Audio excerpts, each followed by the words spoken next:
اللهم صل على سيدنا محمد وعلى آل سيدنا محمد كما صليت على إبراهيم وعلى آل إبراهيم في العالمين إنك حميد مجيد. قال الله تبارك وتعالى في كلامه المجيد: أعوذ بالله من الشيطان الرجيم. بسم الله الرحمن الرحيم. وإذ قال موسى لفتاه لا أبرح حتى أبلغ مجمع البحرين أو أمضي حقبا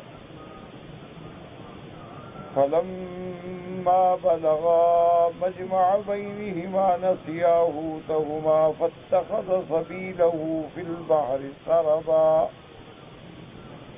فلما جاوزا قال لفتاه آتنا غداءنا لقد لقينا من سفرنا هذا نصبا قال أرأيت إذ أوينا إلى الصخرة فإني نسيت الحوت وما أنصانيه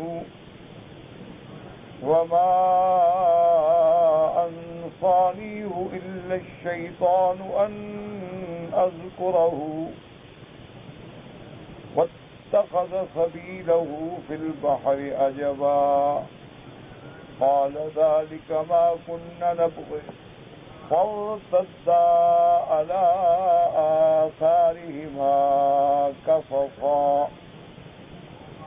فوجدا عبدا من عبادنا آتيناه رحمة من عندنا وعلمناه من لدنا علما. قال المؤلف والمفسر رحمه الله تعالى: أدام النفع بعلومه وعلومكم في الدارين آمين. إلى أن قال: سبب قول موسى عليه السلام لفتاه وهو يوشع بن نون هذا الكلام أنه ذكر له أن عبدا من عباد الله بمجمع البحرين عنده من العلم ما لم يحط به موسى فأحب الرحيل إليه وقال لفتاه ذلك لا أبره أي لا أزال صائرا حتى أبلغ مجمع البحرين أو أمضي حقبا أي هذا المكان الذي فيه مجمع البحرين. اب مفسر رحمۃ اللہ علیہ ان آیات کی تفسیر میں فرماتے ہیں کہ حضرت موسیٰ علیہ السلام کا اس نوجوان یعنی یوشع ابن نون کو یہ فرمانا، اس کی کلام جو آپ نے فرمایا اس کی وجہ کیا تھی؟ فرماتے ہیں کہ ذکر لہو ان کو بتلایا گیا کہ ان عبدا من عباد اللہ کہ اللہ کے بندوں میں سے ایک بندہ بمجمع البحرین یہاں دو دریا ملتے ہیں اس کو کہتے ہیں مجمع البحرین. دو دریاؤں سے مراد علماء نے فرمایا کہ یعنی جیسے ایک دریا میٹھا ہوتا ہے یا ایک کھاری ہوتا ہے، یا دو دریاؤں کا معنی ہوتا ہے کہ جیسے اب سمندر ہیں یہ بھی تو مختلف ہے نا کہ یہ بحر احمر ہے، یہ بحر الکاہل ہے، یہ بحر خلیج ہے، تو ان کا ملنا جو ہے وہ بھی مجمع البحرین ہے. اور مجمع البحرین جو ہے یہ مختلف مقامات پہ ہے. اللہ تبارک و تعالیٰ کی قدرت ہے کہ مختلف ملکوں میں جیسے افریقہ میں بھی ہے، اندلس میں بھی ہے، اراکان میں بھی ہے. تو قرآن مقدس نے جیسے دوسرے مقام پہ بھی فرمایا مرج البحرین یلتقیان بینہما برزخ لا یبغیان، کہ دو دریاؤں کا ملنا، لیکن اللہ نے ان کے درمیان میں ایک ایسا حاجز، ایسا مانے رکھا ہے کہ یہ اس پہ زیادتی نہیں کر سکتا، وہ اس پہ زیادتی نہیں کر سکتا. یعنی دونوں برابر چل رہے ہیں، لیکن میٹھا کڑوے کو نقصان نہیں دیتا، کڑوا میٹھے کو نقصان نہیں دیتا. اور بعض اوقات یہ ہوتا ہے کہ دونوں دریا میٹھے ہوتے ہیں. خدا کی قدرت ہے کہ دونوں دریا جو ہیں لیکن دریا مختلف ہیں. جیسے ہمارے ملکوں میں کئی دریا ہیں، مثلا چناب ہے، اسی طرح دریائے سندھ ہے، دریائے راوی ہے، دریائے ستلج ہے، دریائے بیاس ہے۔ اچھا، ہر دریا کا رنگ پانی کا جو ہے اللہ کی قدرت سے وہ بھی علیحدہ ہوتا ہے۔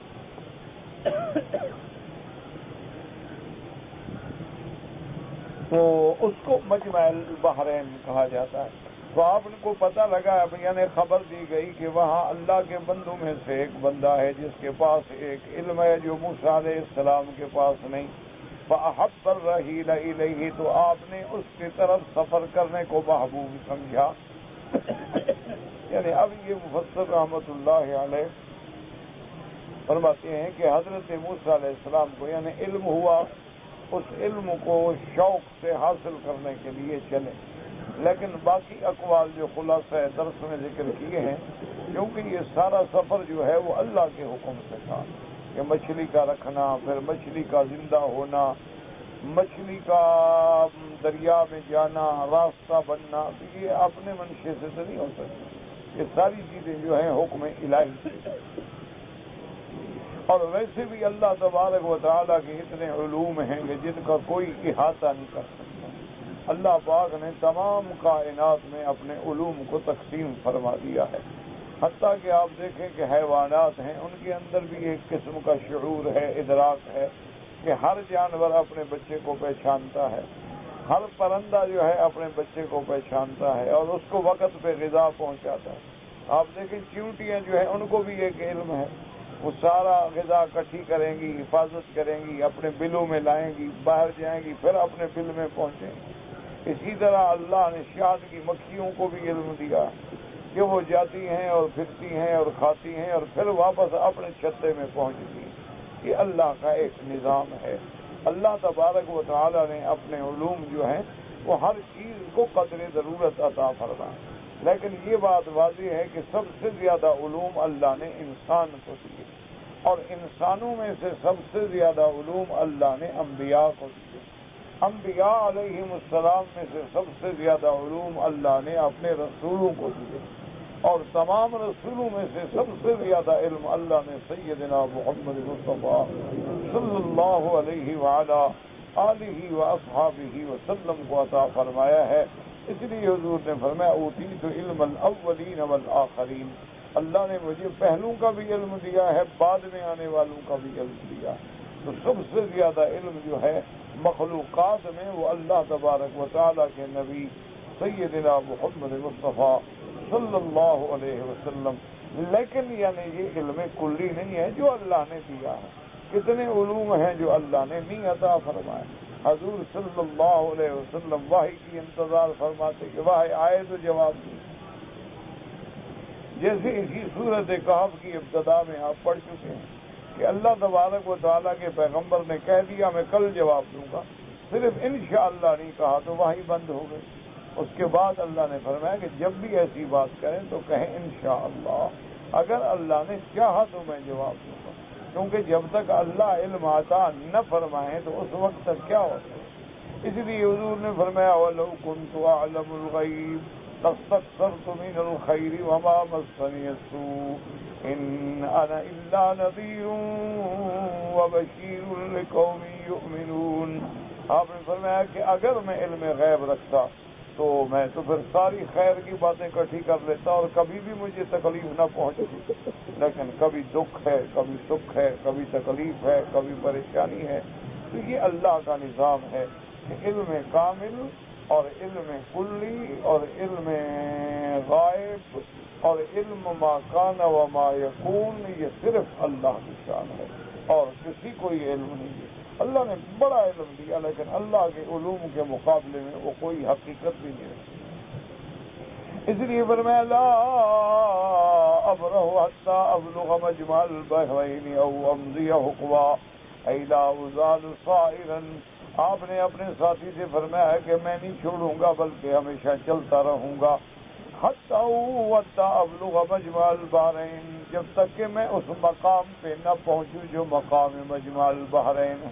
تو چاہے جتنی مشقت اٹھانی پڑے، اس لیے ہمیشہ یاد رکھیں کہ علم حاصل کرنے کے لیے مشقت اٹھانی پڑے، بغیر مشقت کے علم حاصل نہیں ہوتا۔ اسی لیے بزرگوں نے لکھا ہے کہ من طلب العلا سحر اللیالی، کہ جو آدمی بلندیوں پہ پہنچنا چاہتا ہے پر وہ راتوں کو سوتا نہیں، وہ راتوں کو جاگتا ہے، وہ راتوں کو محنت کرتا ہے، وہ عبادت کرتا ہے، وہ ذکر کرتا ہے، وہ مطالعہ کرتا ہے، تو علم حاصل کرنے کے لیے مشقت لازمی تھی، بغیر مشقت کے علم حاصل ہی نہیں ہوگا۔ اور ویسے بھی دنیا کی کوئی نعمت جو ہے، کوئی قیمتی چیز جو ہے، وہ بغیر محنت اور مشقت کے حاصل نہیں ہوتی۔ اس لیے سیدنا موسیٰ علیہ السلام کہ میں چلتا ہی رہوں گا جب تک کہ میں اس مقام پہ نہ پہنچوں۔ ھذا المکان والذی فیہ مجمع البحرین قال الفرزدق فما یرجو حتی تحادت نساؤہم ببطحا ذی قار ایاب اللطائمی فما برہ، یعنی وہ نہیں چھوڑا انہوں نے حتی تحادت نساءہم ببطحا، جب تک کہ ان کی عورتوں نے مقام بطحا پر اپنے آپ کو سپرد نہ کر دیا۔ قال قتادہ وغیر واحد ہما بحر فارس مما یلی المشرق وبحر الروم مما یلی المغرب۔ حضرت قتادہ اور دیگر مفسرین فرماتے ہیں اس سے مراد بحر فارس اور بحر روم ہے، کہ بحر فارس مشرق کی طرف سے آ رہا ہے، بحر روم جو ہے مغرب کی طرف سے آ رہے ہیں اور ایک جگہ مل جاتے ہیں۔ وقال محمد بن کعب القرظی مجمع البحرین عند طنجہ، یعنی فی اقصی بلاد المغرب فاللہ اعلم۔ محمد بن کعب القرظی فرماتے ہیں کہ مجمع البحرین کا جو مقام ہے وہ طنجہ میں ہے، طنجہ جگہ کا نام ہے، اور یہ بلاد مغرب جو آخری کنارے پہ ہے، تو اس مقام پہ جو ہے وہ دو دریا اکٹھے ہوتے ہیں، تو اللہ جانتے ہیں، جو کہ قرآن پاک نے تعیین نہیں فرمائی۔ وقوله او امضی او حقبا ای ولو انی اسیر حقبا من الزمان، حقباً کہتے ہیں، حقب کہتے ہیں 80 سال، تو معنی یہ ہے کہ چاہے مجھے کتنی مدت لگ جائے میں پہنچوں گا وہاں اور میں وہ علم حاصل کروں گا۔ قال ابن جریر رحمہ اللہ تعالیٰ ذکر بعض اہل العلم کلام العرب ان الحقب فی لغت کیس سنہ، ثم قد روي عن عبد الله بن عمرو انه قال الحقب 80 سنة وقال مجاهد 70 خريفا۔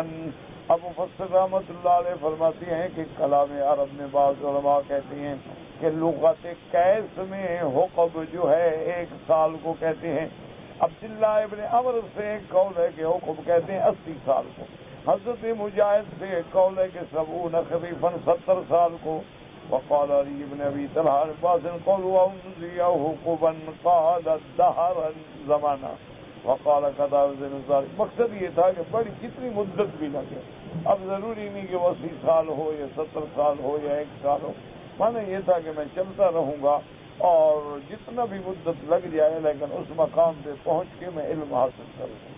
وقوله تبارک وتعالی فلما بلغا مجمع بینہما نسیا حوتہما فذلک انہ کان قد امر بحمل حوت مملوح معه۔ اب فرماتے ہیں کہ جب دونوں پہنچے اس مقام پہ تو دونوں مچھلی کو بھول گئے، کیونکہ یہ حکم دیا گیا تھا بحمل حوت کہ ایک مچھلی مملوح نمک لگا کر، کیونکہ نمک سے خراب نہیں ہوتی، تو اس کو اپنے ساتھ رکھ لیں۔ وقیل لہ متی وقت الحوت وهو سما، اور جہاں وہ مچھلی گم ہو جائے وہ بندہ وہی ملے گا۔ فصار حتی بلغا مجمع البحرین، وہ مجمع بحرین پہ پہنچے، وہ ہناک عین یقال له عین الحیات، وہاں ایک چشمہ تھا، اس چشمے کے پانی کو عین الحیات کہا جاتا ہے۔ فناما ہنالک، دونوں جو ہے وہیں سو گئے۔ وأصاب الحوت من رشاش ذلك الماء فاضطر وكان في مقتل ما يوشع عليه السلام واتفر من المقتل إلى البحر۔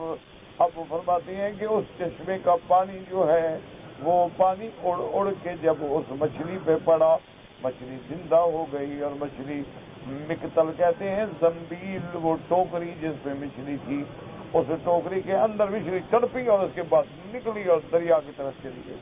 فاستيقظ یوشع علیہ السلام، حضرت یوشع علیہ السلام بیدار ہوئے، فقط الحوت فی البحر، دیکھا تو مچھلی دریا میں ہے، فجعل يسير في الماء والماء له مثل الطاق لا يلتئم بعده.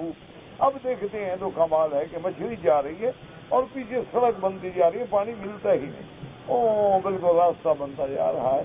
تو دیکھ رہے ہیں حضرت یوشع علیہ السلام.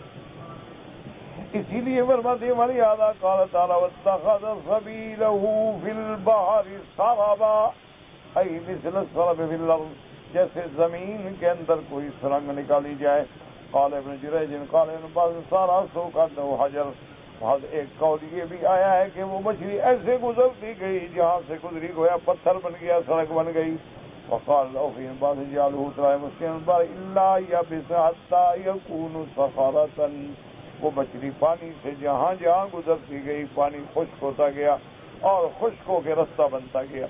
وقال محمد بن اسحاق الزهري عن عبيد الله بن عبد الله بن عباس بن كعب قال قال رسول الله صلى الله عليه وسلم حين ذكر حديث ذلك فانجاب منذ قال الناس غير مسلمين وقال هو فيه فانجاب كالقوة حتى رجع إليه موسى علیہ السلام فرآ مسلکہ. ابی بن کعب فرماتے ہیں کہ حضور نے فرمایا ما انجاب ماء منذ كان الناس غیر مسیر وكان الحوت الذي.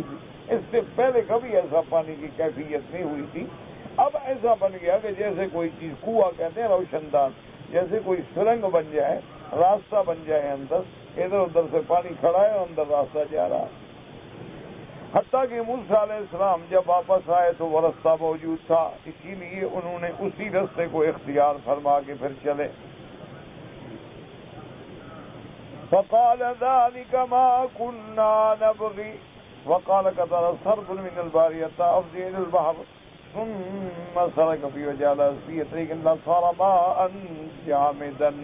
یعنی جب وہ دریا میں گئی مچھلی اور جہاں سے چلا تو راستہ بن گیا اور پانی جو تھا وہ جم گیا. فلما جاوزا اي المكان الذي نسي الحوت فيه ورسول النسيان وكان يشاء الذين نسيوا، کہ جب دونوں گزر گئے اس جگہ سے اور مچھلی دونوں بھول گئے. اب مفسر فرماتے ہیں حالانکہ بھول تو یوشع علیہ السلام گئے، حضرت موسیٰ علیہ السلام تو گویا نہیں دیکھا بھی نہیں ان کو، تو لیکن نسبت اللہ نے دونوں کی طرف کر دی. جیسے اللہ فرماتے ہیں یخرج منهما اللؤلؤ والمرجان، حالانکہ دریا دونوں دریاؤں سے موتی نہیں نکلتے. مرجان اور موتی جو ہیں وہ ہمیشہ نمکین یعنی سمندروں سے نکلتے ہیں، نہ کہ میٹھے دریاؤں سے. وإنما يخرج من الماء على أحد القولين فلما ذهبا عن المكان الذي نسياه فيه بمرحلة، ایک منزل سفر کر گئے، اور بعض روایات میں آتا ہے ایک دن رات کا سفر کر گئے تو پھر یاد آیا. قال موسیٰ علیہ السلام لفتاه آتنا غداءنا لقد لقينا من سفرنا هذا نصبا أي الذي جاوز فيه المكان. ہم نے فرمایا کہ مجھے تھکان، نصب کہتے ہیں تعب، تھکان محسوس ہے، کھانا لاؤ. قال أرأيت إذ أوينا إلى الصخرة فإني نسيت الحوت وما أنسانيه إلا الشيطان نزغه. قال قتادة فقرن أن أذكرك، یعنی میں بھول گیا، ولهذا قال فاتخذ سبيله أي طريقه في البحر عجبا. قال ذلك ما كنا نبغي أي هذا هو الذي نطلب. فارتدا رجعا، دونوں واپس آئے، على آثارهما طریقہما، وہ جو رستہ گئے تھے نا انہی نشانوں پہ پھر واپس آئے. قصصا من یقصان آثار مشیما، اپنے قدموں کے نشان تلاش کرتے کرتے لوٹے. یقوفان اسرما یقوفان، یعنی اسی پاؤں پہ اسی نشانات پہ چلتے ہیں. فوجدا عبدا من عبادنا آتیناہ رحمتا من عندنا وعلمناه من لدنا علما. اب جب وہاں پہنچے تو اللہ کے بندوں میں سے ایک بندے کو پایا. وہ بندہ کون تھا؟ وَهَذَا هُوَ الْخِضْرُ عَلَيْهِ السَّلَامُ. حضرت خضر علیہ السلام كما دلت علیہ الأحادیث الصحیحہ عن رسول اللہ صلی اللہ علیہ وسلم. اللہ نے قرآن میں نام نہیں لیا، فرمایا عبدا من عبادنا، لیکن صحیح حدیثوں میں موجود ہے کہ ان کا نام خضر ہے، حضرت خضر علیہ السلام. قال البخاری، امام بخاری رحمۃ اللہ علیہ نے سند سے واقعہ نقل فرمایا. حدثنا الحمیدی قال حدثنا سفیان قال حدثنا عمرو بن دینار قال اخبرني سعيد بن جبير قال قلت لابن عباس ان نوفل البكالي يزعم ان موسى صاحب الخضر عليه السلام ليس هو موسى صاحب بني اسرائيل. قال ابن عباس كذب عدو الله. حضرت سعید ابن جبیر فرماتی ہیں میں نے حضرت ابن عباس سے عرض کیا کہ نوفل بکالی جو ہے وہ یہ کہتا ہے کہ حضرت موسیٰ جن کا قصہ خضر کے ساتھ ہے وہ موسیٰ علیہ السلام نبی نہیں، وہ موسیٰ اور آدمی ہے، کوئی اور موسیٰ ہے. وہ حضرت ابن عباس غصے میں ناراض ہو گئے اور میں قذب عدو اللہ، اللہ کا دشمن جھوٹ بولتا ہے. حدثنا ابی بن کعب رضی اللہ تعالیٰ عنہ انہ سمع رسول اللہ صلی اللہ علیہ وسلم، انہوں نے فرمایا کہ ہمیں روایت فرمایا حضرت ابی بن کعب رضی اللہ تعالیٰ عنہ نے. ابی بن کعب جو ہے میرے مدینہ سرکار کے بڑے شان والے صحابہ میں ہیں اور قراء صحابہ میں ہیں، سب سے بڑے قاری جن کو اللہ نے قرآن کا علم عطا فرمایا. انہوں نے یہ حدیث فرمائی ہے کہ حضور نے فرمایا کہ ان موسیٰ علیہ السلام قام خطیبا فی بنی اسرائیل. حضرت موسیٰ علیہ السلام بنو اسرائیل میں خطبہ دے رہے تھے. فسئل، کسی نے سوال کیا، ای الناس اعلم، قال انا، کسی نے سوال کیا کہ اس وقت بڑا عالم کون ہے؟ تو آپ نے فرمایا کہ میں ہوں. حالانکہ بظاہر حقیقت ہے کہ اللہ کے انبیاء سے بڑا عالم کون ہوتا ہے، لیکن اللہ تبارک و تعالیٰ کو یہ جواب پسند نہیں ہے. اللہ تبارک و تعالیٰ کی ذات جو ہے وہ تو بے نیاز ہے. فَأَطَبَ اللَّهُ عَلَيْهِ إِذْ لَمْ يُرَدْ الْعِلْمَ إِلَيْهِ. اللہ کی طرف سے عتاب آیا کہ ان کو کہنا چاہیے تھا اللہ اعلم، سب سے بڑا عالم اللہ ہے، یہ نہیں کہنا چاہیے تھا کہ میں ہوں. اس کے بعد اللہ کی فَأَوْحَى اللَّهُ إِلَيْهِ أَنَّ لِي عَبْدًا بِمَجْمَعِ الْبَحْرَيْنِ هُوَ أَعْلَمُ مِنْكَ. اللہ نے حکم فرمایا کہ موسیٰ علیہ السلام مجمع البحرین پہ جاؤ، وہاں میرا بندہ ہے، اس کے پاس جو علم ہے وہ تم سے بھی زیادہ ہے، وہ اتنا بڑا عالم ہے. تمہارا یہ کہنا کیسے ہے کہ میں بڑا عالم ہوں؟ اس لیے ہمیشہ انسان کو ہر چیز جو ہے وہ اللہ کی طرف نسبت کرنی چاہیے. اس میں ایک تعلیم ہے اور آداب ہے. اسی لیے آپ دیکھیں نا کہ رحمت دو عالم نے صلی اللہ علیہ وسلم نے جب عرفات کے میدان میں صحابہ سے پوچھا کہ ای شہر ھذا، یہ کون سا مہینہ ہے؟ اب کس کو پتہ نہیں تھا، جو حج پہ آیا وہ اس کو پتہ نہیں ہوتا کہ حج کا مہینہ ہے. لیکن ادب یہ ہے کہ صحابہ نے کہا اللہ ورسولہ اعلم، اللہ اللہ کا رسول ہے. انہوں نے کہا بھی ایک واضح بات ہے، لیکن حضور جو پوچھ رہے ہیں تو کوئی حکمت ہے، اس لیے یہ نہیں کہا کہ حضور ذی الحجہ کا مہینہ ہے، یعنی اللہ جان. حضور نے فرمایا ای یوم ھذا، یہ کون سا دن ہے؟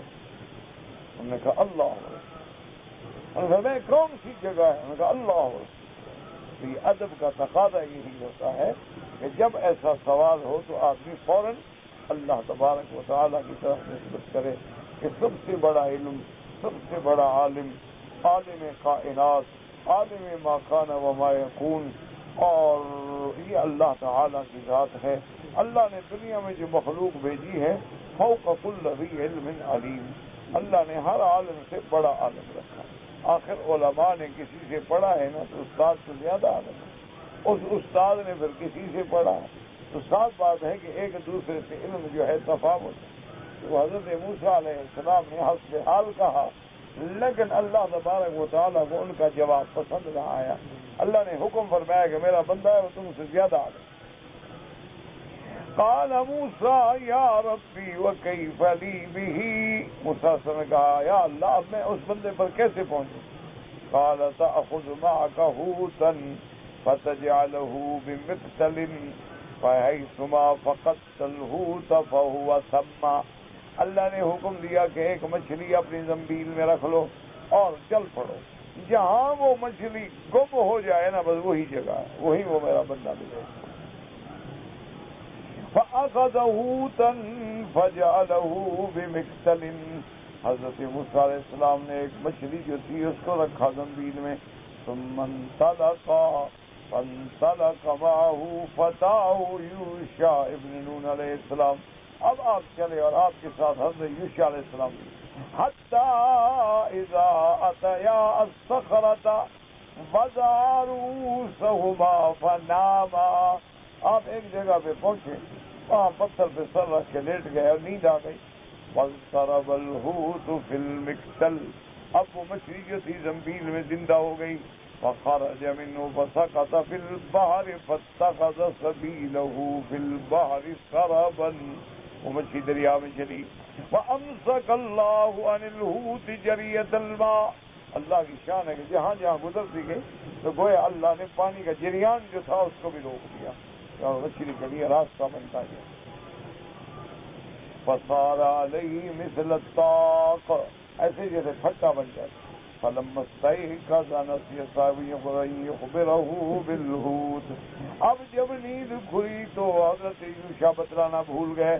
فانطلقا بقیۃ یومہما ولیلتہما، اب دونوں چلتے گئے، وہ دن جو تھا وہ بھی گزر گیا، ساری رات کا سفر بھی ہو گیا، صبح کو حضرت نے ناشتہ مانگا۔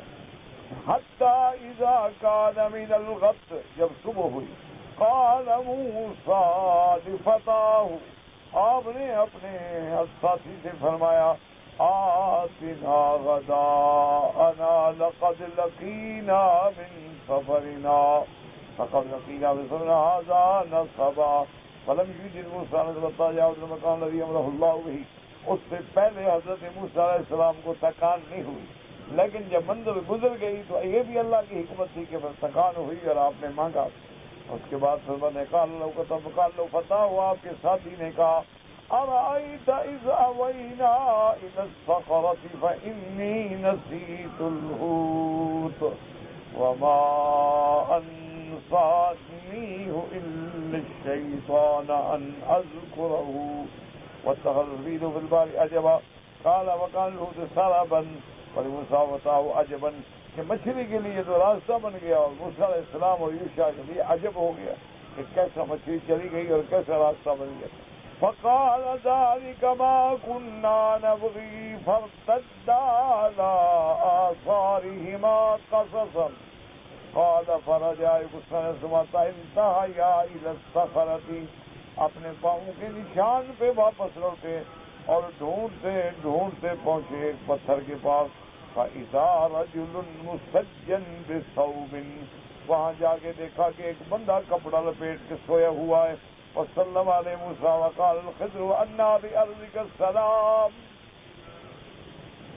موسیٰ علیہ السلام نے جب سلام عرض کیا تو اس زمین میں بھئی سلام کہاں سے آ گیا، کون ہے سلام کرنے والا؟ فقال انا موسیٰ، آپ نے فرمایا میں موسیٰ۔ فقال موسیٰ بنی اسرائیل، اچھا موسیٰ جی بنو اسرائیل کی طرف نبی بنا کے بھیجا کہ انہوں نے کہا ہاں میں ہوں۔ قال اتیتک لتعلمنی ما علمت رشدا، اور موسیٰ علیہ السلام نے فرمایا میں اس لیے حاضر ہوا ہوں کہ آپ مجھے اس علم میں سے جو اللہ نے آپ کو علم دیا ہے علم سکھائیں۔ قال انک لن تستطیع معی صبرا، حضرت خضر نے فرمایا کہ حضرت آپ نہ سیکھیں، آپ میرے ساتھ رہ کے صبر ہی نہیں کرتے، کیونکہ اصولی بات ہے کہ علم تشریعی کے اپنے احکام ہیں اور علم تکوینی کے اپنے احکام ہیں، تو ان پہ صبر کرنا پھر آسان بات تو نہیں ہوتی۔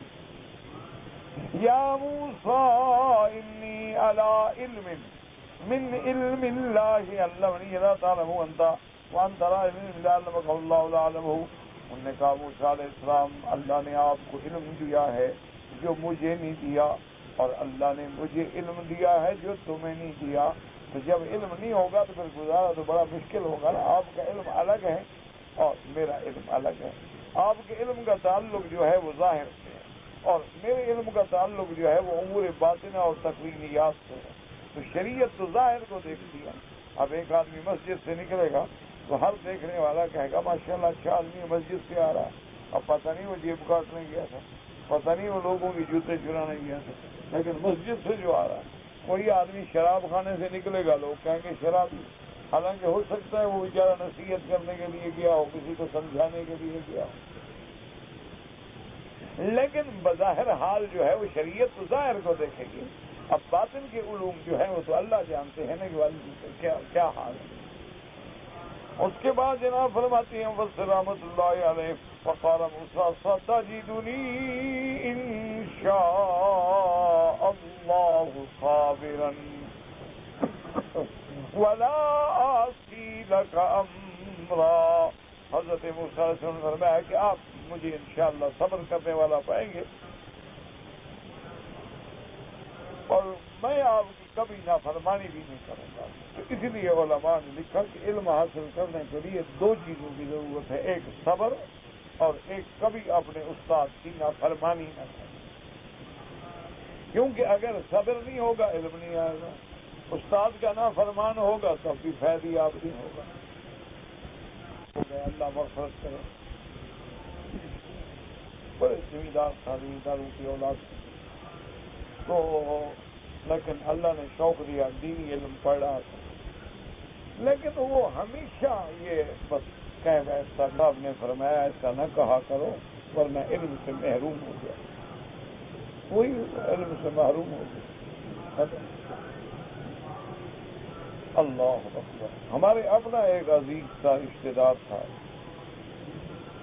وہ بھی فوت ہو گیا اللہ مغفرت کر. اتنا ذہین ذکی, اللہ نے اتنا ذہن دیا تھا, ذکا دیا تھا, حافظہ دیا تھا کہ مشکل سے مشکل سبق جو ہے نا جی, وہ سبق میں بیٹھے کھیل رہا ہوتا تھا لیکن سبق یاد ہے. مشکل سے مشکل مسئلہ استاد نے بیان کیا فوراً, لیکن اس بیچارے کو بھی یہ مرض تھی. اللہ بات مولویوں کو کیا آتا ہے, ان سے تو میں زیادہ پڑھا ہوں.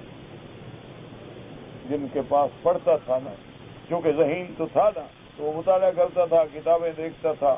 اب استاد نے کتاب نہیں دیکھی تھی, اب ضروری تھوڑا ہوتا ہے کہ استاد ساری کتابیں دیکھ کے آتے ہیں. تو وہ نئی نئی کتابیں دیکھتا, مطالعہ کرتا. جوان آدمی تھا, استاد بوڑھے ہو جاتے ہیں, کتاب پڑھانی ہے, ضرورت کی چیز دیکھ لی, سبق پڑھا دیا. ان مولویوں کو کیا آتا ہے.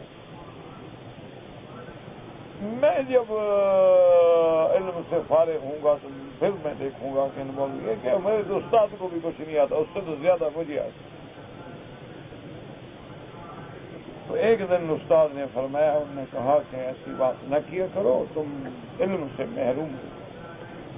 بالکل وہی ہوا, علم چھوڑ دیا, پھر پولیس میں چلا گیا. کہاں عالم کہاں پولیس, وہاں کوئی افسر بن گیا, پھر وہاں سے نکل گیا, پھر پتہ نہیں کیا ہو گیا. اس بیچارے کو میں نے تو ایک دفعہ دیکھا, اللہ معاف کرے, بیچارہ بالکل عبرت کی ایک مثال. کیا ہو گیا, بس وہی تکبر مار گیا, اس کی سزا ہے بھگت رہا. پھر انگریزی کا استاد بن گیا, کیا پتہ نہیں کیا کیا چیز. تو اس لیے ہمیشہ یاد کریں کہ اگر علم حاصل کرنا ہے, ایک تو آدمی صبر کرے اور لگا رہے اور لگا رہے اور چھوڑے نہ, اور دوسرا یہ ہے کہ اپنے جس استاد سے علم حاصل کرے اس کی نافرمانی نہ کرے. استاد انسان ہیں, ان سے بھی غلطیاں ہوتی ہیں, وہ فرشتے ہوتے ہیں. بول گیا, کوئی ترجمہ غلط کر گیا, کوئی قول غلط بیان کر گیا, انسان ہے. تو ایسے حالات میں اپنے اساتذہ کی نافرمانی نہ ہو اور ہر حال میں ادب. اور جن لوگوں نے اپنے بڑوں کا ادب کیا ہے نا جی, ہر کے خدمت کرد او مخدوم شد, جس نے کسی کی عزت کی اور خدمت کی اور جوتے اٹھائے اور اپنے اساتذہ کی فرما برداری کی, وہ لازماً ایک نہ ایک دن عزت کے مقام پہ پہنچے. اصل دعا بھی وہی ہوتی ہے. کہ جب استاد، والدین، بزرگ، کوئی شیخ، کوئی بوڑھا گر رہا تھا، آپ نے پکڑ لیا، اس کے منہ سے دعا نکل گئی، بس وہ کام کر گئی. وہ دعا ہو جو کسی کے دل سے نکل کہ بس آپ نے کوئی خدمت کر دی تو بس اللہ تبارک و تعالی. میرے والد صاحب رحمۃ اللہ علیہ خود فرماتے ہیں، حضرت کشمیری رحمۃ اللہ علیہ جب قادیانیت کا مقدمہ لڑنے کے لیے بہاولپور آئے، مقدمہ بہاولپور بڑا تاریخ میں مشہور مقدمہ، تو والد صاحب رحمۃ اللہ علیہ فرماتے تھے، جوان تھے ماشاءاللہ، اللہ نے صحت، قوت، طاقت دی، کہ جب الحمدللہ مقدمے کا فیصلہ ہو گیا، قادیانی شکست کھا گئے اور حضرت واپس جا رہے تھے، تو ریلوے اسٹیشن پہ جب پہنچے تو گاڑی جو ہے وہ 2 گھنٹے یا 3 گھنٹے لیٹ ہو گئی. اب جہاں حضرت کشمیری بیٹھے ہوں، اتنا بڑا محدث، تو ہزاروں علماء. والد صاحب رحمۃ اللہ علیہ فرماتے ہیں کہ ہمارے وہ فقر کا دور تھا، غربت کا دور تھا. میں نے جو اوپر گرم کپڑا لیا ہوا تھا وہ بھی پھٹا ہوا تھا، اس میں ٹاکیاں لگی ہوئی. تو والد صاحب نے دیکھا کہ حضرت بیٹھے ہیں ویٹنگ روم میں اور کھچا کھچ کمرے اور میدان بھرے ہوئے ہیں. والد فرماتے ہیں میں ایسا ایسا ایسا راستہ بناتے بناتے بڑی مشکل سے حضرت کے قریب پہنچا اور جا کے میں نے حضرت کو مٹھیاں بھرنی شروع کی. جوانی کی طاقت. حضرت فرماتے ہیں حضرت کا وجود مبارک بھی ایسا تھا جیسے پتھر کو دبا رہا ہوا. سردیوں کی موسم تھی، فرماتے ہیں میں پسینہ پسینہ اتنا زور لگایا، اور حضرت بھی بے تکلفی سے کبھی یہ ہاتھ دے دیں، کبھی یہ ہاتھ دے دیں، کبھی ٹانگ پھیلا دیں، میں لگا ہوں دوبارہ.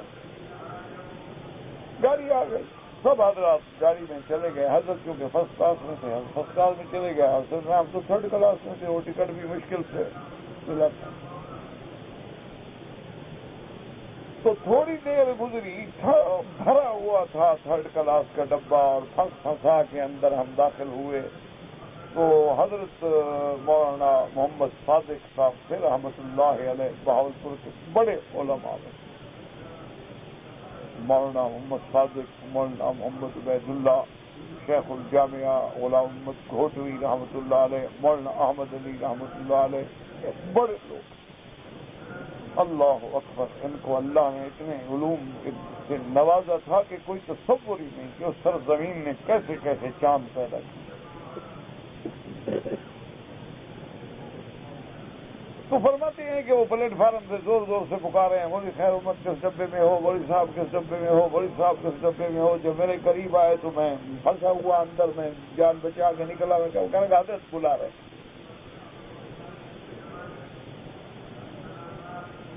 میں آیا، حضرت فرسٹ کلاس کے ڈبے میں بیٹھے تھے. گاڑی کھڑی تھی کیونکہ پیسنجر گاڑی تھی اور وہ سماساٹا جنکشن تھا، آدھا گھنٹہ پونا گھنٹہ گاڑی. تو حضرت ایسے بیٹھے ہوئے تھے، میں سلام کیا. کہنے لگے خیر محمد، میرا دل چاہتا ہے کہ تمہیں کوئی وظیفہ بتلاؤں پڑھنے کے لیے، لیکن میں جانتا ہوں تم مدرس آدمی ہو، تمہیں پڑھنے پڑھانے کا عشق ہے، تم وظیفے نہیں کرو گے، اس لیے تمہیں وظیفہ نہیں بتاتا. ورنہ میرا دل کرتا تھا کچھ بتاؤں. سب سے پہلے تو یہ ہے کہ تم نے مجھے 2 گھنٹے آرام پہنچایا ہے. میں دعا کرتا ہوں اللہ تمہیں ہمیشہ آرام کرے. اور دوسرا تمہارے لیے وظیفہ یہ ہے کہ سفر ہو، حضر ہو، گھر ہو، کہیں ہو، اللہ کے قرآن کی ایک آیت کا ترجمہ اور بخاری شریف کی حدیث کا ایک حدیث کا ترجمہ پڑھا دیا کرو. کہ لوگ ہوں نہ ہوں، کوئی آدمی ہو نہ ہوں، 2 بندے ہوں، 2 لاکھ بندے ہوں، یہ وظیفہ ہے تیرا. بس تو مدرس آدمی ہے، تمہیں اور وظیفہ نہیں کرے گا تو بس. ٹھیک. تو مولانا محمد صادق مرحوم نے رحمت اللہ علیہ، میں نے دیکھا، میں نے زیارت کی، کیا لوگ تھے مجھے یاد ہے ان کے، اور بھائی سے مولانا شاکر صاحب، وہ بہت بڑے دریا علم تھے، مجھے یاد ہے میں چھوٹا تھا، والد صاحب نے فرمایا جی وہ مکی صاحب کو شوق ہے چڑیا گھر دیکھنے کا، کہتے ہیں اچھا میں لے جاتا ہوں ان کے دکھانے، میری انگلی پکڑ کے لے گئے تو مجھے دکھایا یہ شیر ہے اور یہ دیکھو بندر ہے، یہ دیکھو ریچھ ہے، دیکھا اتنا بڑا عالم ہے، انگلی پکڑ کے بچے کے ساتھ سے بڑے لوگ تھے، اللہ ان کی قبروں پہ کروڑوں رحمتیں فرمائے۔ تو حضرت مولانا محمد صادق صاحب نے کہا کہ حضرت مہربانی فرمائیں کہ یہ جو وظیفہ آپ بتا رہے ہیں نا مولانا خیر محمد صاحب کو، جتنے علماء کھڑے ہیں سب کو اجازت دے دیں۔ آپ نے فرمایا نہیں، خاصۃ لہو خاصۃ لہو خاصۃ لہو، صرف اس کو اجازت۔ ایک اور عالم نے کہا حضرت اتنے دریا میں کیا کمی آ جائے گی، آپ سب کو اجازت دے دیں، مہربانی فرمائیں۔ حضرت نے سر اٹھایا، فرمایا کہ یاد رکھو 2000 علماء میں سے اور تو کسی کو یہ ہمت نہیں ہوئی کہ میری آ کے خدمت کرے اور مٹھیاں بھرے، اس کو علم کا تکبر مانے نہیں ہوا، تم تو متکبر بن کے کھڑے رہے سارے، اور میں جانتا ہوں یہ تم سب سے زیادہ بہتر حدیث پڑھاتا ہے اور میرا شاگرد بھی نہیں، اس کو تو اپنے مولوی ہونے نے نہیں روکا کہ یار میں بھی تو عالم ہوں، حدیث پڑھاتا ہوں، میں جا کے کیوں مٹھیاں بھروں، میں کوئی طالب ہوں۔ تم لوگوں کو تو مانے رہا اپنے علم کا تکبر، اور دوسرا دیکھو تم لوگوں نے شیروانیاں اور کراکھلیاں اور ٹوپیاں اور واسکٹیں اور پتہ نہیں کیا کیا پہنے ہوئے، غریب کا دیکھا ہے اوپر کے کپڑے کو بھی ٹاکیاں لگی ہوئی، اور یہ تم سے زیادہ محدث ہے، زیادہ عالم ہے اور زیادہ پڑھانے والا ہے، بس اس کے لیے اجازت ہے، اب کوئی بات نہ کرے، بس سب تمہارے خاموش۔ والد صاحب رحمۃ اللہ علیہ فرمایا کرتے تھے کہ بیٹا بس جس دن حضرت نے فرمایا اسی دن سے ہم نے وظیفہ بنا لیا کہ قرآن کی ایک آیت کا ترجمہ بھی پڑھانا ہے اور بخاری شریف کی ایک حدیث کا ترجمہ پڑھا، پہلے بس وہ اللہ جانے اس میں کیا اللہ کی طرف سے حکمتیں تھیں کہ بس اللہ نے دریا رزق کے دریا دروازے کھول دیے کہ کہاں وہ میرا فقر اور کہاں اتنا بڑا ذمہ دار بن گئے، اور بس پتہ نہیں مجھے کہ کہاں سے آتا تھا، پھر ایسے دروازے کھل گئے کہ جیسے زبردستی رزق دوڑ دوڑ کے گھر آ رہا، سوچا بھی نہیں ہوتا، کبھی خیال بھی نہیں ہوتا تھا کہ اتنا اللہ ہمیں دے دے گا، ہم اتنے بڑے آدمی ہو جائیں۔ فرمایا اس قرآن حدیث کی برکت ہے کہ ہم پڑھاتے رہے، اللہ راضی ہو گیا، اور حضرت عرفات میں بھی بیٹھے ہوتے نا تم ترجمہ شروع کر دیں، مزدلفہ میں بھی بیٹھے ہوتے وہیں بھی ترجمہ پڑھائے، مینا میں بیٹھے ہوتے وہیں بھی ترجمہ پڑھا، سفر حضرت میں پھر حضرت چھوڑا کبھی نہیں، میں بس بھائی ہمارا تو وظیفہ یہی قرآن حدیث ہے، اور ہم سے نہ چلے ہوتے ہیں، نہ ہم سے ایک ٹانگ پہ کھڑا ہوا جاتا ہے، نہ ہم سے تسبیحاں کھینچی جاتی ہیں، نہ ہم سے کوئی ذکر شکر ہوتے ہیں، بس ہمارا تو یہی وظیفہ بتلا دیا شیخ نے، ہم لگے ہوئے ہیں قرآن پڑھا رہے ہیں، حدیث پڑھا رہے ہیں۔ اللہ تبارک و اصل بات وہ ہوتی ہے جو کسی کے دل سے نکلتی، اس لیے ہمیشہ اللہ والوں کو راضی کر کے ان کے دل سے دعا لینے کی کوشش کیا کریں۔ یہ تو اچھا جی حضرت دعا کر رہا ہوں، اس نے کہا اچھا آپ بھی میرے لیے دعا کر رہے ہیں، نہ اس نے کرنی ہے نہ اس نے کرنی، ایک رسم ہو گئی ہے کہ حضرت دعاؤں میں یاد رکھا، میں نے کہا حضرت آپ بھی دعاؤں میں یاد رکھیں، کون کس کو یاد کرتا ہے جی، کوئی کسی کا بلا دینا، وہ چلا گیا وہ بھی چلا گیا، وہ بھی بھول گیا، اچھا دونوں نے فرض پورا کر دیا، اللہ مغفر لجمیع المسلمین والمسلمات المؤمنین والمؤمنات، سب کو اللہ پاک بس وعدہ تو پورا ہو گیا نا، سب کے لیے دعا تو ہو گئی۔ یہ دعا دعا وہ ہے جو اندر سے نکلے، جو بات دل سے نکلتی ہے اثر رکھتی ہے، پر نہیں طاقت پرواز مگر رکھتی، بات یہ ہے کہ وہ اندر وہ کب نکلتی ہے؟ جب کسی کو راضی کرو گے، جب کسی کی خدمت کرو گے، جب اپنے آپ کو مٹا دو گے تو اللہ تمہیں اونچا کر دیں گے، جب تم اپنے آپ کو اونچا کرو گے اللہ نیچے کرے گا۔ یہ اللہ کا بھی فیصلہ ہے، من تواضع للہ رفعہ اللہ، جس نے اللہ کے لیے تواضع اختیار کی۔ باقی یہ ہوتا ہے کہ کبھی کبھی آدمی مثلاً اکڑ جاتا ہے، یہ بھی بزرگوں کا فرمان ہے کہ اگر آگے تمہارے کوئی متکبر ہے، کوئی اکڑ والا ہے تو اس کے آگے اکڑ جاؤ، وہ علماء کو حقیر نہ سمجھے، وہ علماء کی توہین نہ کرے کہ یہ کیا ہے یار مولوی ملا، ایسے لوگوں کے سامنے بالکل اکڑ جاؤ، ان کو پتہ لگے کہ ان کی قیمت کیا ہے۔ اسی لیے بعض بزرگ کہتے ہیں نا کہ التکبر عند المتکبرین، جو ہے نا متکبرین کے سامنے، جیسے دیکھو نا جنگ میں حالانکہ فخر کرنا منع ہے، لیکن جب دشمن کا مقابلہ ہو تو حضرت علی کیسے میدان میں تو سمتنی امی حیدر، فرماتے ہیں پتہ ہے میری ماں نے میرا نام حیدر رکھا تھا، آؤ میرے مقابلے۔ تو اس وقت یہ وقت کی بات ہے۔ تو علماء کا یہ کام نہیں ہوتا کہ دنیا داروں کے سامنے ذلیل ہو جاؤ، دنیا داروں کے سامنے دیکھے ہے حضرت کیا حضرت؟ اللہ نے تمہیں علم دیا ہے وہ کیا ہے؟ دنیا تو طوائفوں کے پاس بھی ہوتی ہے، دنیا تو کنجروں کے پاس بھی ہوتی ہے، دنیا تو قارون کے پاس بھی تھی، دنیا تو فرعون کے پاس بھی تھی، دنیا تو شداد کے پاس بھی، تم تو محمد مدنی کے بارے میں ہو۔ العلماء ورثۃ الانبیاء، عالم جو ہے وہ نبی کا وارث ہوتا ہے۔ تو اگر تم بڑے آدمی کے سامنے جھکو گے تو تم نے حضور کے علم کی توہین کی، اللہ ذلیل کر دے۔ ہمیشہ یاد ہے، کبھی عالم کو کسی دنیا دار کے سامنے نہیں جھکنا چاہیے۔ میں نے عرض کیا تھا حضرت اللہ شاہ بخاری کی خدمت میں ایک مل والا ملنے گیا، حضرت مفتی زین العابدین بھی فوت ہو گیا، اللہ ان کی قبر پہ کروڑوں رحمتیں فرمائے۔ بڑے اللہ والے، ساری زندگی تبلیغ دین میں گزار دی، اللہ ان کی محنتوں کو قبول فرمائے۔ فرمایا کہ میں لے گیا کہ حضرت شاہ جی کا تعارف ہوگا تو کوئی شاہ جی کی خدمت کر دیں گے۔ شاہ جی کے فقر کا دور تھا، تو حضرت السلام علیکم کیا حال ہے، اس کے بعد توجہ ہی نہ۔ تھوڑی دیر کے بعد میں نے پھر یاد دلایا، پھر حضرت نے توجہ نہ کی۔ پھر تیسری دفعہ میں نے عرض کیا کہ حضرت یہ ہمارے فیصلہ آباد کے ہیں، بڑے بل والے ہیں، آپ سے ملنے آئے ہیں۔ تو آپ نے فرمایا مفتی صاحب کوئی دل والا لایا کرو میرے پاس، لے جاؤ ان مل والوں کو۔ میرا کیا تعلق ہے ان مل والوں سے؟ میرے پاس جب لاؤ تو کوئی دل والا لایا کرو، مل والے لے آتے ہو، ملیں تو کافروں کے پاس بڑی بڑی، سب سے بڑی ملیں جو ہیں وہ تو کافروں کے پاس، سب سے بڑی ملیں جو ہے وہ تو یہودیوں کے پاس، سب سے بڑی ملٹی نیشنل کمپنیاں جو ہیں ان کے ہیڈ جو ہیں وہ تو یہودی ہیں۔ یہ کون سی کوئی عزت کا مقام ہے یا کوئی مقام ہے؟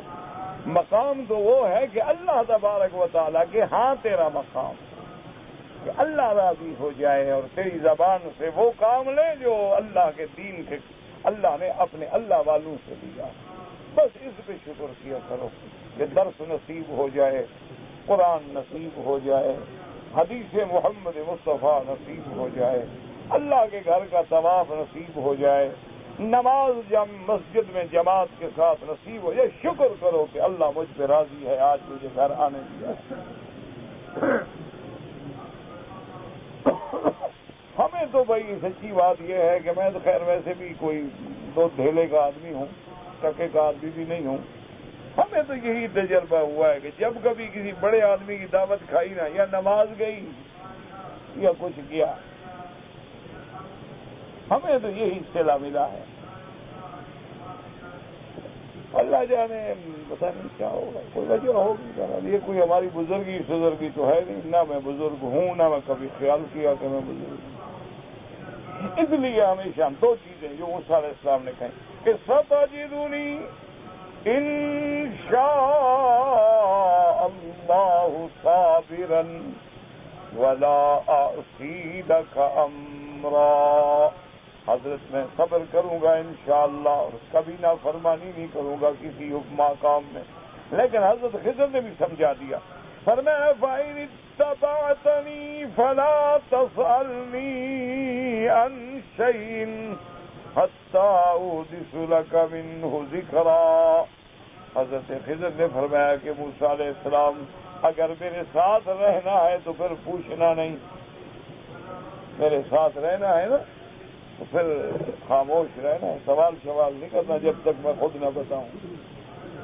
بڑی سخت حکم ہے نا جی کہ بولو نہیں. یہ تو سب سے بڑا مشکل مسئلہ ہے. جس دن اس زبان پہ کنٹرول کر لو نا سمجھو انشاءاللہ جنت مل گئی.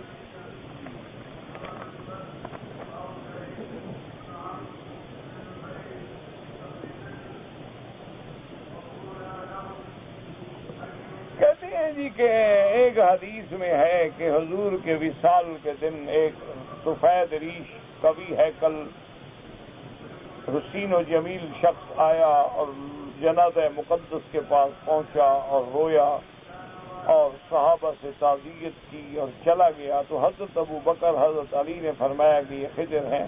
یہ تو قول ہے حضرت ابو بکر علی کا، حدیث تو ہے ہی نہیں، اور یہ قول بھی کچھ صحیح نہیں. کہتے جی مجھ سے ظہر اور عصر کی نماز جو ہے وہ چھوٹ جاتی ہے، ہر روز دونوں میں 6 بجے پڑھ لیتا ہوں، نیند غالب ہوتی. ماشاء اللہ ڈپٹی میں تو نیند نہیں آتی تمہیں، جہاں سے 2000 تنخواہ ملتی ہے. اللہ کے کام سے نیند آتی ہے.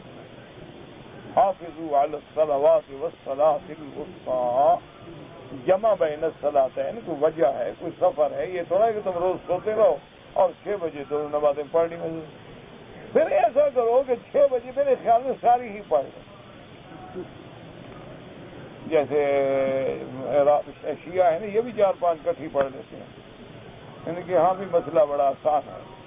شام کو عشاء کے بعد آتے ہیں حرم شریف میں، فجر سے پہلے 5 نمازیں پڑھ کے چلے جاتے ہیں. تو تم بھی میرے خیال میں تو اللہ کے دین سے مذاق ہے. ان الصلاۃ کانت علی المؤمنین کتابا موقوتا، اور حافظوا علی الصلاۃ والصلاۃ الوسطی، خاص طور پہ عصر کی نماز کی تو اتنی تاکید ہے. اللہ معاف فرمائے کہ ایک حدیث میں آتا ہے کہ جس آدمی نے عصر کی نماز ضائع کی کأنما فطر اہلہ ومالہ، گویا اس کا اہل اور مال برباد ہو. خدا کا خوف کرو، نماز اپنے وقت پہ پڑھو، نیند آ جاتی ہے.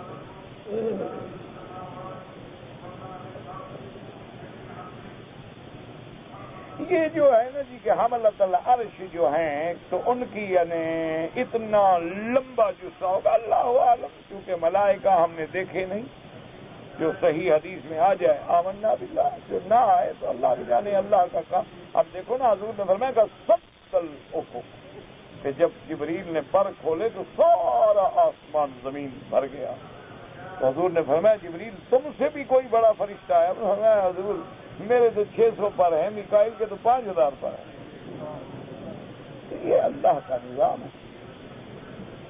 نماز وتر اگر 3 رکعت پڑھیں گے تو 2 وتر جو ہے رکوع کے، ہاں رکوع سے پہلے آپ دعائے قنوت پڑھیں گے. میرا بھائی ان جھگڑوں میں نہ پڑھو. اگر تمہیں مسئلے کی تحقیق کرنی ہے تو ایسا کریں کہ آپ سنن نسائی ہے، ابن ماجہ ہے، مصنف ابن ابی شیبہ ہے، مصنف عبد الرزاق ہے، جتنی سیاہ کی کتابیں ہیں ان کا کتاب قیام اللیل جو ہے وہ پڑھو. جب ساری حدیثیں پڑھو گے تو انشاءاللہ سمجھ آ جائے گی تمہیں کہ امام ابو حنیفہ رحمۃ اللہ علیہ کوئی اپنا مذہب یا دین نہیں بناتے، وہ بھی تابع ہیں محمد مصطفیٰ صلی اللہ علیہ وسلم.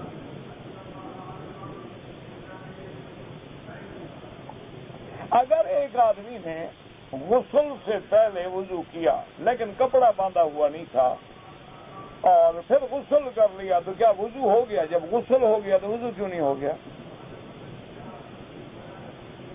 یعنی اللہ نے کچھ عقل بھی تو دیا ہے نا، اس کو تھوڑا استعمال کر لیتے.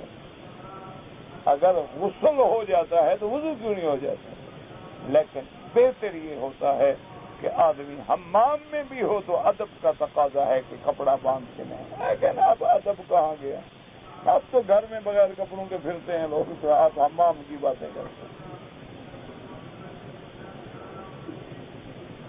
کہتے جی کہ لوگوں کو کوئی آدمی اگر واز کرے اور پیسہ لے، اگر وہ طے کرتا ہے تو حرام ہے۔ ایسا پیسہ لینا جو دین کے عوض ہو وہ حرام ہے۔ اگر لوگ آتے ہیں، تبلیغ پہ آتے ہیں، واز پہ آتے ہیں، علماء آتے ہیں، لوگ ویسے محبت سے دے دیتے ہیں، کیوں؟ آخر انہیں نے خرچہ کرنا ہے، کرایہ ہے، خرچ ہے، اخراجات ہیں، کہاں سے کریں گے؟ وہ تو 2 دن کے بعد بیٹھ جائیں گے۔ ہر دفعہ آدمی اپنے خرچے سے تو ٹکٹ نہیں لے سکتا ہے۔ بعض لوگ ہوتے ہیں جو طے کرتے ہیں کہ میں اتنے ہزار لوں گا، وہ حرام ہے۔ سجدہ صحف نہیں، صحف، جیسے عام سجدہ ہے اسی طرح سجدہ کیا جاتا ہے۔ کعبۃ اللہ کے اندر کیا ہے؟ کچھ بھی نہیں، 3 ستون ہے، اور کیا ہے؟ تمہارا کیا خیال ہے؟ اللہ بھی اندر بیٹھے؟ اللہ کا مقام تو عرش اعلیٰ ہے۔ کعبہ کا معنی ابری ہوئی تھی۔ ایک آدمی نے اپنی بیوی سے کہا کہ آج میرے ساتھ راول پنڈی نہ گئی تو میں طلاق دے دوں گا۔ بیوی راول پنڈی چلی گئی، کوئی طلاق شراق نہیں، کہا تھا دے دوں گا، دی تو نہیں نا، اور پھر وہ بھی چلی گئی بیچاری ڈر کے مارے۔ کہتے جی کہ طواف میں ہم کوشش تو کرتے ہیں لیکن نظر عورتوں پہ پڑتی ہے، نظر جھکا لو بس، اللہ کا یہی حکم ہے۔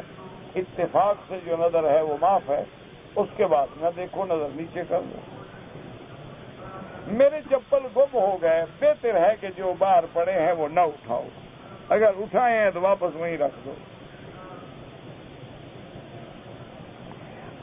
حرم میں صفوں میں جگہ خالی رہ جاتی ہے، یہ ہماری غلطی ہے، پوری کرنی چاہیے۔ اول فل، پہلے پھر دوسری پھر تیسری۔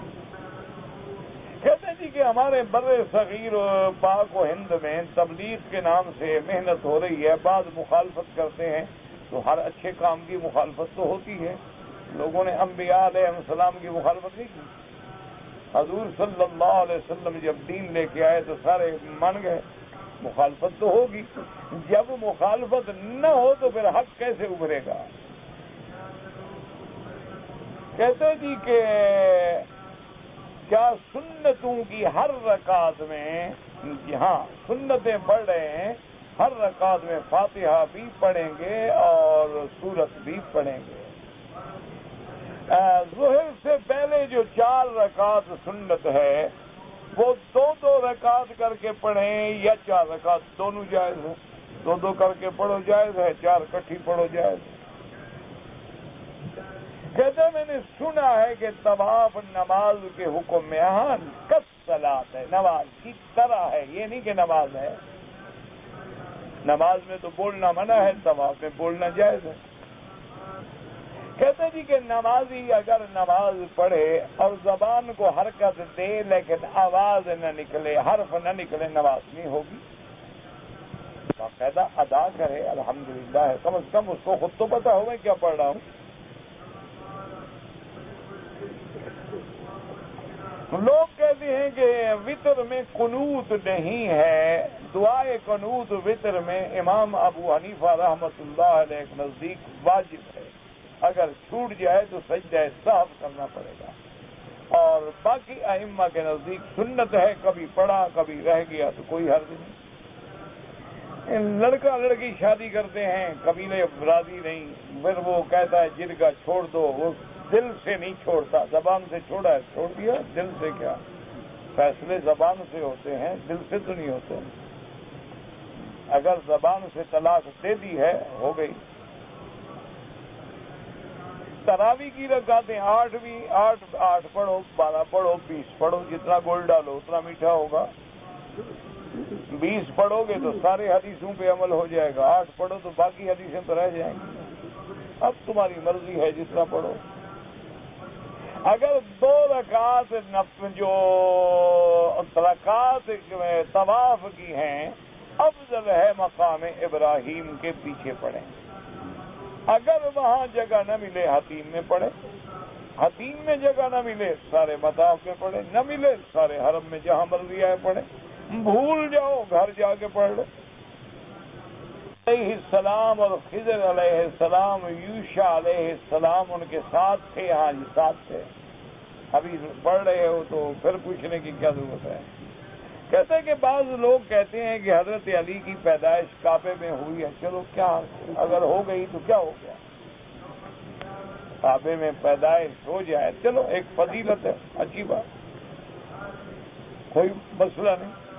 ورنہ کعبے سے مراد ہے حرم, کیونکہ حضرت علی کا گھر حرم میں تھا.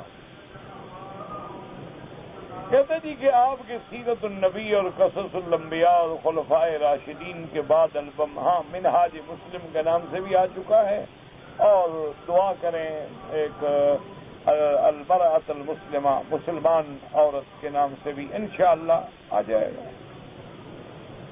کہتے جی کہ سفر میں ہیں اور مسجد قریب نہ ہو تو بیوی کے ساتھ جماعت ہو سکتی ہے. ہاں ہو سکتی ہے, لیکن بیوی کو امام نہ بنا دینا.